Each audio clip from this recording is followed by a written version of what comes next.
이번에 국가에서 아주 대박 정책을 냈습니다. 이곳에 집을 사면 파격 혜택을 준다고 하는데요. 1주택이 있더라도 무주택 자격을 주고 재산세, 종부세, 양도세를 비과세로 해준다고 합니다. 인구 감소 지역 3종 프로젝트 어떻게 적용할 수 있는지 바로 알아볼 수 있도록 하겠습니다.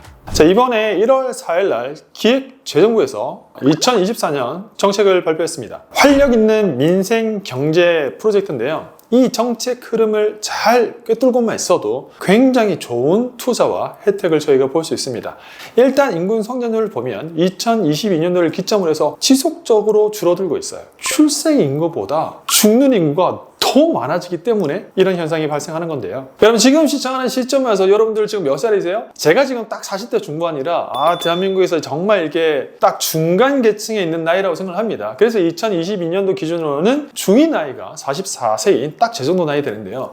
놀라지 마세요 여러분. 2072년도가 되면 63세가 중위 연령이 됩니다. 지금 기점으로 은퇴하는 나이가 중위 나이가 된다는 겁니다. 이 대목을 보면서 저는 무슨 생각이 들었냐면 노령화가 됐을 때 내가 일하지 않고 돈을 벌 수 있는 파이프라인, 상가 투자라든지 제2의 재테크 수단은 점점 더 중요해지는 시기가 아닌가라는 생각이 듭니다. 인구가 이렇게 줄어드는데 전체적으로 이런 건 아니고요. 그럼 시도별로 어떻게 줄어드는지 한번 보여드릴게요. 현재 제일 1등이 부산이 마이너스 45.6%로 줄어들었고요. 이어서 대구 43%, 울산이 41%로 인구가 줄어드는 걸로 되어 있고 세종은 86.1%로 오히려 늘어납니다. 경기도가 240%, 인천이 230%, 그리고 경남이 159%로 고령 인구가 이렇게 늘어난다고 하고 학령 인구 역시도 전체적으로 아까와 비슷하게 줄어드는 걸 볼 수 있는데 세종시는 여전히 85% 늘어나는 상태인 걸 알 수 있습니다. 아마 국가기관들이 이동하면서 인구가 늘어날 것으로 보여지는데 만약에 여러분들이 부동산 매물을 사야 한다면 내가 대전에 집을 사는 게 아니고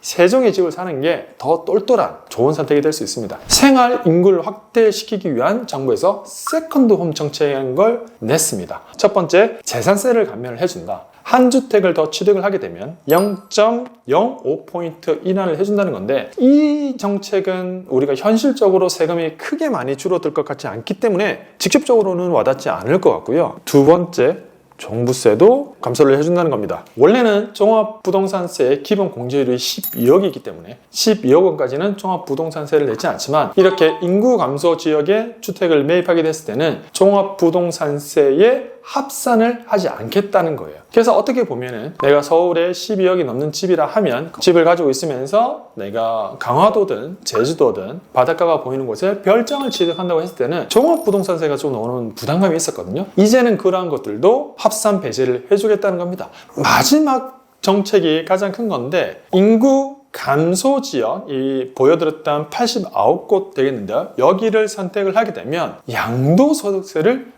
비과세로 해준다는 겁니다. 여러분들이 1주택이 있음에도 불구하고 인구 감소 지역 부동산을 매입하게 되면 기존에 가지고 있던 주택을 팔 때 이 주택은 없는 주택으로 보고 비과세 혜택을 주겠다는 거예요. 이게 도대체 어떤 의미가 있는 거냐? 원래는 우리가 2주택자 분들 같은 경우에 일시적 1가구 2주택이라는 비과세 규정이 있습니다. 여러분들이 이사를 하기 위해서 일시적으로 내가 다른 주택을 취득했을 때는 순간적으로 2주택이 되지만 첫 번째 주택을 팔 때는 이사 목적이기 때문에 이 집 파는 거는 비과세를 해준다는 건데 현재의 규정은 첫 번째 집을 사고 두 번째 집을 살 때 무조건 1년이 지나야 되는 규정이 있거든요.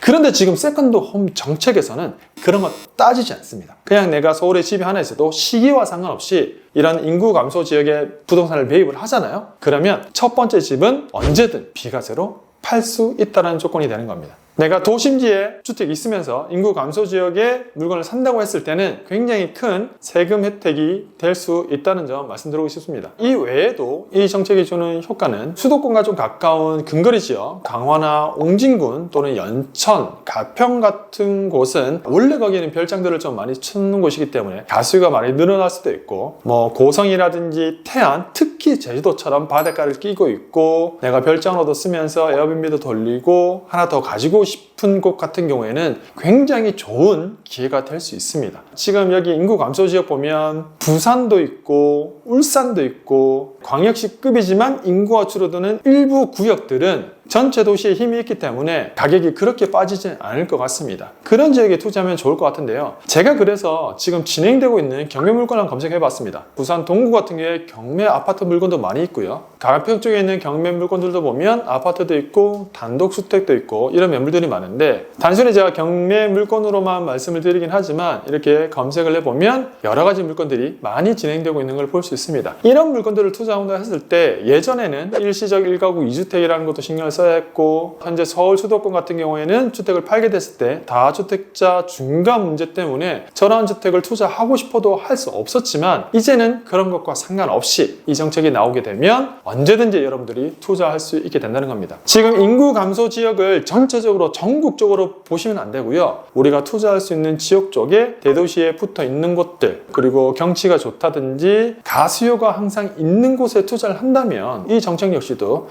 투자하는 사람들에게는 굉장히 좋은 정책이 될 수 있다는 말씀을 드리고 싶고, 자, 오늘 가볍게 국가 정책에 대해서 알아봤고요. 물론 세부적인 디테일한 것들은 곧 나올 예정입니다. 아직 발표된 건 아니지만 가이드라인은 나와 있기 때문에 우리가 부동산 투자를 할 때 항상 하는 말이 있어요. 국가와 싸울 생각하지 마라. 국가 정책에 반하는 투자를 하면 손해를 본다는 얘기를 굉장히 많이 합니다. 정책의 흐름을 잘 읽고 거기에 순응하는 투자만 해도 여러분들 정말 똘똘한 부동산 투자를 할 수 있다고 생각됩니다. 자, 인구 감소가 도대체 부동산에 어떤 영향을 미칠까? 저 역시도 굉장히 관심이 많습니다. 아직 미래의 일이라 누구도 알 수 없겠지만 국가에서 나름 보완할 수 있는 정책이 나오니까요. 여러분들도 관심을 가지고 있으면 그 속에서 좋은 투자 포인트를 얻어갈 수 있을 거라 생각됩니다. 시청해 주셔서 감사드리고 다음번에 더 즐겁고 유익한 영상으로 찾아뵐 수 있도록 하겠습니다. 감사합니다.